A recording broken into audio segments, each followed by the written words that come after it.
早幾日睇到一單舊新聞，關於呢位校工喺2019年嘅時候揾到一個屬於1957年嘅舊銀包。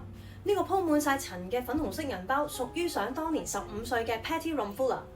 喺呢個咁殘舊嘅銀包裏邊，除咗錢以外，仲有發現文具啦、唔同嘅證件啦、化妝品同埋一啲相。呢單新聞最 catch 到我 attention 嘅，當然就係裏邊啲手寫字啦。你睇下，你估係咩字體？冇錯啦，就係 American Cursive 啦。睇完呢單新聞，我比較感慨嘅係，以前嘅人都會用手寫字嚟表達自己嘅情感，但而家科技發達嘅社會，大家都好似唔記得咗點樣寫字啦。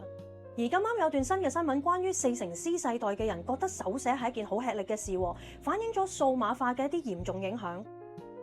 過度依賴電子產品咧，唔單止剝削咗書寫嘅能力啊，仲會影響咗大腦嘅發展同埋一啲表達嘅能力。而家科技發達都令年青人缺乏深度嘅思考，咁專家就強調啦，手寫咧係可以提升記憶力同埋邏輯思考。要維持競爭力，可能就要保留手寫呢個重要嘅傳統啦。